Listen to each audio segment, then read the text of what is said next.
So we spent yesterday talking about Thomas Hunt Morgan, talking about Alfred Studevant, talking about how they developed the concepts of X-linked inheritance with Thomas Hunt Morgan and linked genes and crossing over with Alfred Studevant. So what it comes down to, understanding the process is key. It definitely, we're trying to really kind of get a fundamental understanding of what's happening. When it comes down to it, though, what do you need to know? Some genes are linked, right? And by seeing how often they form recombinants, how often they cross over, we can create a linkage map. It's really what it comes down to. So a linkage map is simply based off of recombination frequencies. If I have higher recombination frequencies, it means that crossing over is occurring more, they're further apart. If I have lower recombination frequencies, it means that crossing over is occurring less. It means the two genes are a little bit closer together on the same chromosome. It's that easy. So here is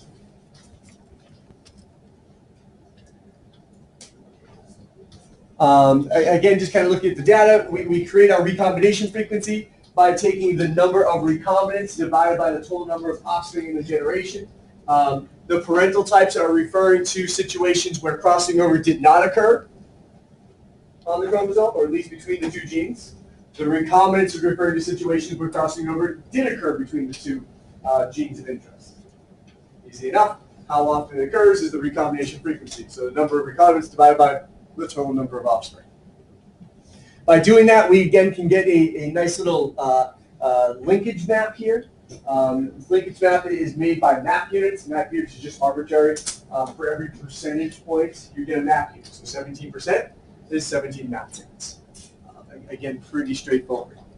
Questions you could get is I could give you a series of genes and the recombination frequencies, and you might have to build the linkage map from them.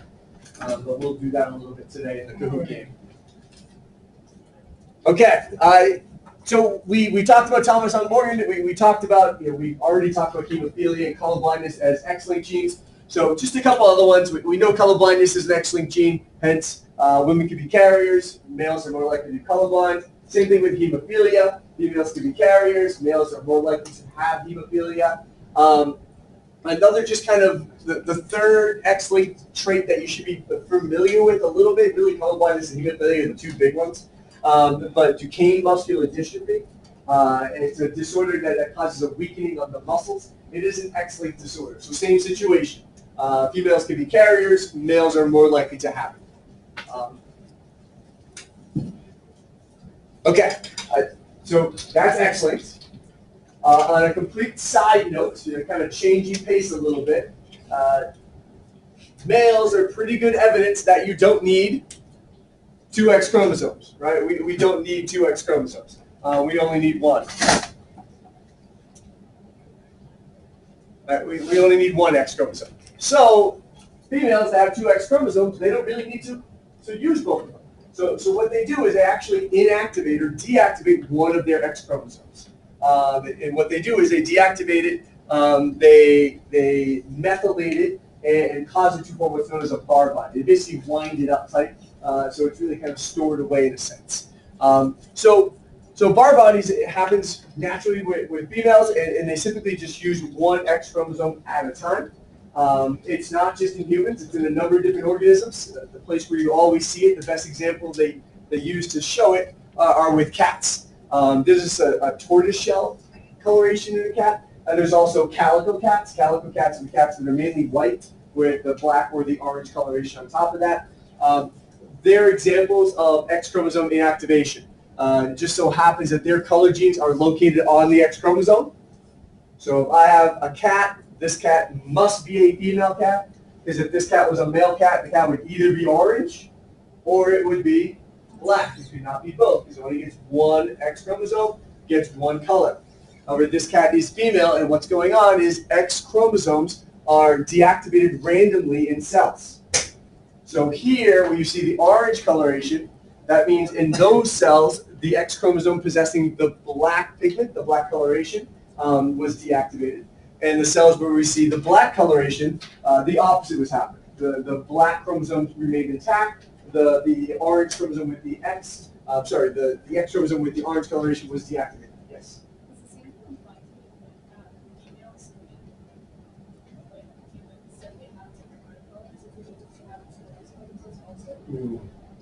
I've never heard of it linked to eye color. I don't believe it is, but I'm not 100% positive. But I've never heard of a specific trait that's actually linked to X chromosome deactivation. I'm sure if we Google it up, we can find a specific trait to link it to, and I'll do that in a second. But I don't believe eye color is. I don't believe eye color is. Yeah.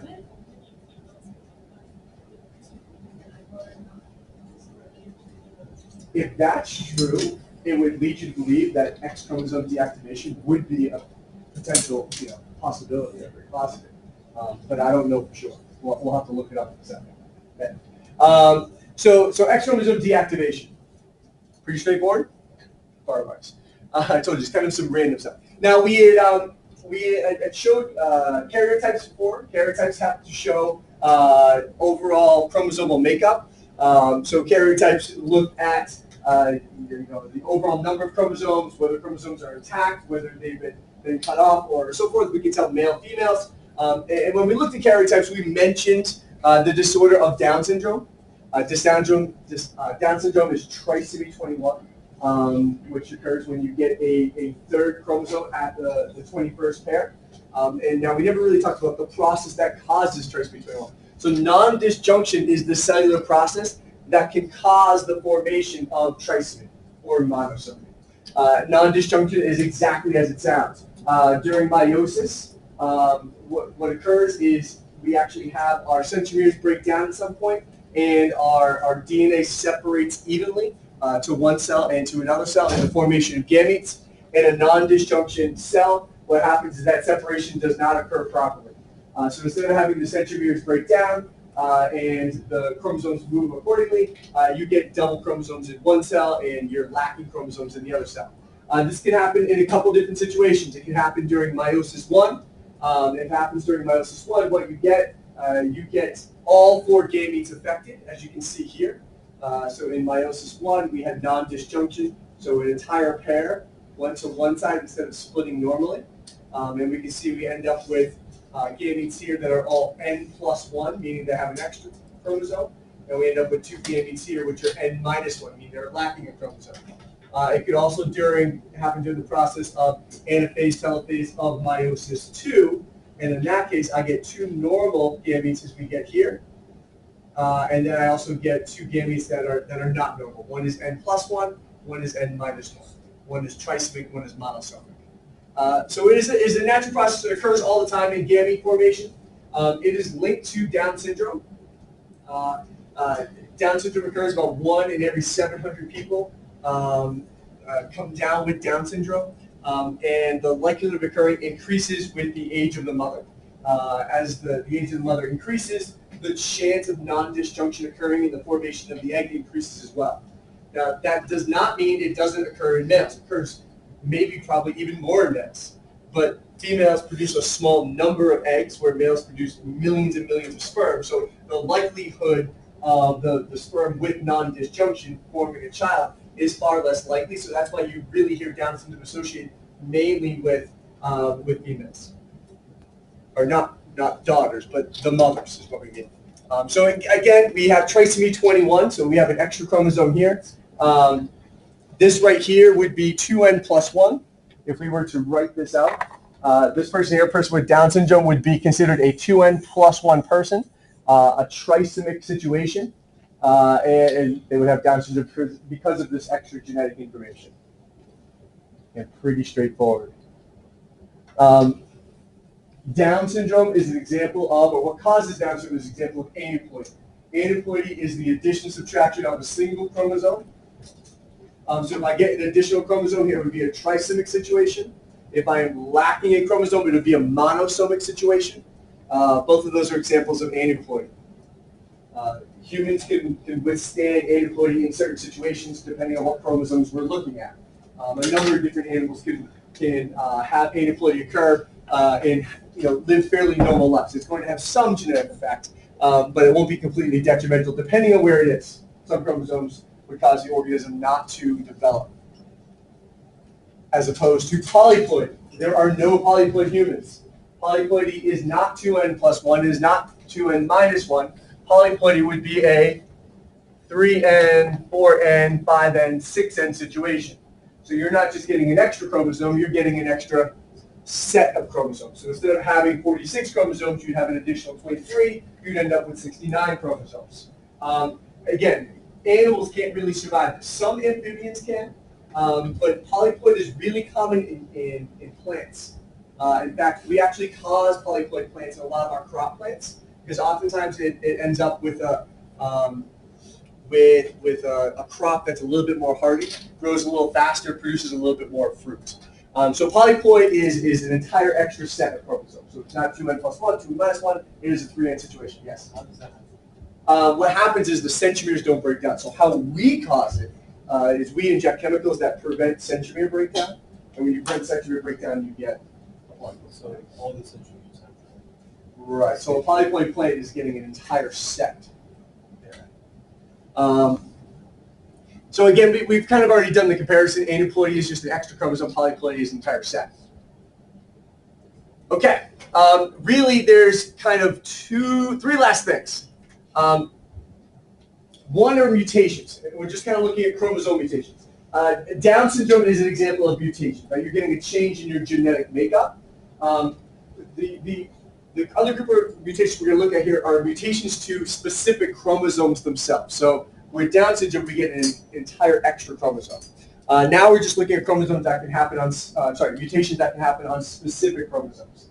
Now we've kind of talked about, you've modeled crossing over, and you can picture the crossing over event. If I have 5 units of DNA going in one direction and crossing over, I should have 5 units of DNA coming back in the other direction. It needs to be an even exchange when you have a crossing over event. Sometimes, though, this is not a perfect process. Sometimes when crossing over occurs, there is not an even exchange of genetic information.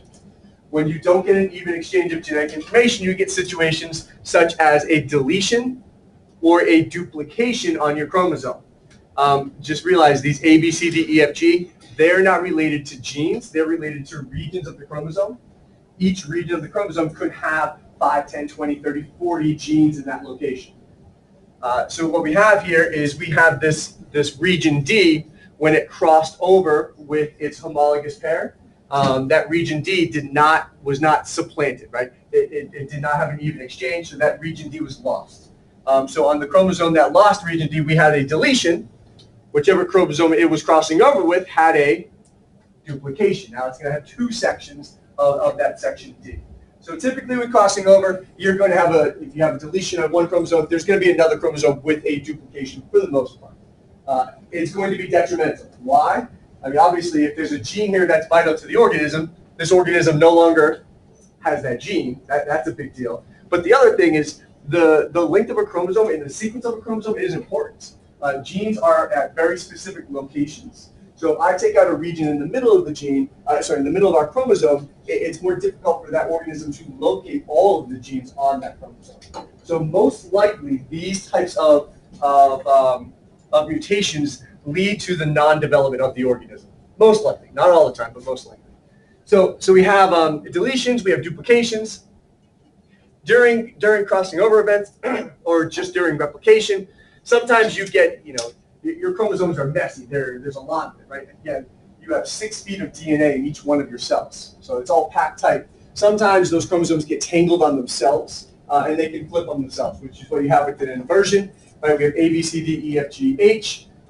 During crossing over or during mitosis or meiosis at some point, we get a tangle in one single chromosome, causing a region to flip. So instead of being A, B, C, D, E, it ends up flipping on itself and being A, D, C, B. Again, it's an inversion. It doesn't seem like a big deal because all the genes are there, but they're not in the same location, which means they're not really accessible anymore. The last main one is a translocation. Crossing over is a good thing. Crossing over increases variation. It's only good if it crosses over with other pairs that are homologous with the same chromosomes. If crossing over tries to occur between another pair of different genetic makeup, that's not a good thing. That's a major mutation. That's what translocation is. So translocation, very simply, is crossing over between non-homologous pairs. And it would be most likely detrimental to the organism because both of them are going to be messed up in terms of their genetic structure. All right, Two more things I'm done, I swear. This is all just content stuff. I know I'm just throwing stuff at you, but it's not much to it. It's just, this is what it is. The XY system is not the only system to determine male, female. The XY system is the system that we use. Another system is the ZW system, which is in many bird species. It's not that we don't really have X's and Y's. We just have chromosomes. The reason why we have differences in our system, the homozygous state is female. In the ZW system, the homozygous state is male. The circle with the arrow is male. The circle with the cross is female. So those are kind of two similar systems, just reversing the homozygous state. Again, homozygous state for us is female. Homozygous state for the ZW system for many birds is male. The other one is the XO system. If you possess one X chromosome, you are a male. You possess two X chromosomes, you are female. Many insects follow this type of sex inheritance. And the last one is a strange one. Honeybees are really one of the best examples of this. This is the haplodiplo system, where male worker bees are actually haploid organisms. They develop from a single gamete, in a sense, which is kind of strange, known as parthenogenesis, where the female honey, or the female queen bees and the female bees in the population are diploid organisms. So just kind of some different ways that we determine male, female in other systems. Okay. One last thing, just kind of an interesting side note. It's with genetic imprinting. To add another level of complexity to this whole process, right? It actually matters where your chromosomes come from. A dominant allele coming from your father, the paternal side, might act differently than the exact same dominant allele coming from the maternal side. Our chromosomes are imprinted. Your body, your cells know which chromosomes are coming from dad and which chromosomes are coming from mom. Now, we didn't know this for a long time. This is fairly new information. But they are imprinted. Your body does know which are the paternal set and which is the maternal set, which then adds another level of complexity when you start determining genetic makeup and phenotypes. Not really the simple phenotypes that we're looking at. We look at more complex systems. One example of this is two disorders. One's known as a Prader-Willi disorder, and one is known as Angelman syndrome disorder. They're both mutations on chromosome 15. I believe it's an elongation on chromosome 15. I think it's kind of an insertion there. They're both mutations at the exact same location on the exact same chromosome. However, if that chromosome comes from your father, you end up having Prader-Willi syndrome. If that chromosome came from your mother, you end up with Angelman syndrome. They are not related disorders. Prader-Willi syndrome, you tend to have a weak kind of body makeup. You don't really develop muscle. They call it hypotonia. You kind of tend to have a picture just kind of sitting on the couch for your whole life.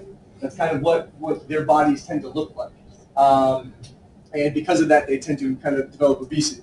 Showing it here in the child, there's very little muscle definition, so therefore the child doesn't really have the strength to really support itself early on in life. And with Angelman syndrome, epilepsy is a possibility. They also, the reason why they call Angelman syndrome is because they tend to kind of have a smiling complexion on their face. There is mental deficiencies with both of these as well, but just very strange that the exact same mutation, missing the exact same components of DNA, but depending on whether it came from your mom or your dad, determines which of the two syndromes you have.